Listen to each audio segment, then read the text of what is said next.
Mr. President, I rise to speak against an assault on the rights, privileges, reputation, conduct, decorum, and dignity of the Senate, as well as the integrity of its proceedings.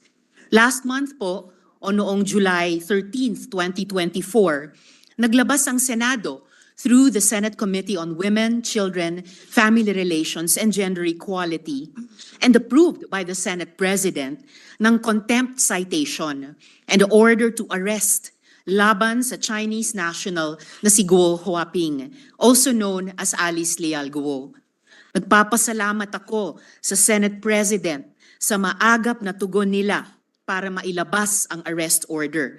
At salamat din kina General Angkan na alam ko binuhos ang buong puwersa at lakas para sa operasyon na hanapin si Guo Huaping ng Senate OSAA.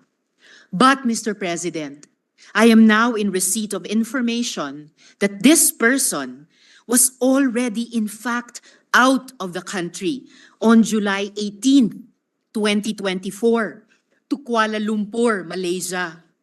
Ipapakita ko po ang dokumentong ito bilang patunay na pumasok sa Malaysia si Alice Guo. Siya po ay pumasok ng 12:17, 13 seconds military time ng July 18.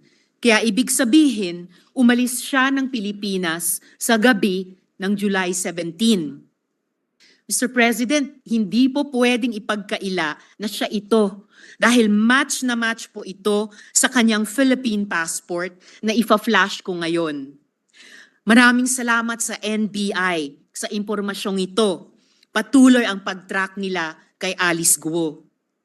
Ayon sa aking isa pang source, Mr. President, tumuloy si Alice Guo sa Singapore kung saan nagtagpo-tagpo sila ng kanyang magulang na sina Lin Wenyi at Guo Jianzhong. The couple flew in from China on July 28, 2024.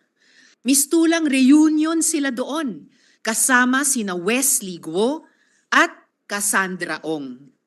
Mr. President, who allowed this travesty to happen? Sinong may kagagawa nito? Hindi makakaalis si Alice Guo kung walang tumulong sa kanya ng mga opisyales ng pamahalaan para tayong ginisa sa sarili nating mantika.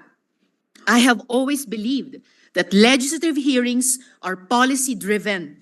Kaya nung nag-announce na ng ban ang Pangulo, sabi ko, we have done our jobs. Let law enforcement take the lead.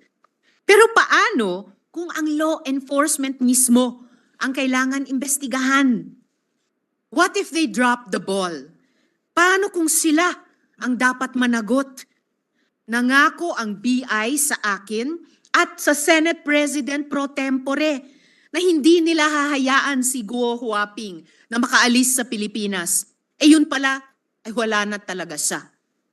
Mr. President, kung hindi po natin ito gawan ng paraan as an institution, as a country, parang nagpasampal tayo sa dayuhang ito na paulit-ulit ni sinaula ang ating mga batas, patakaran at proseso. Salamat po, Mr. President.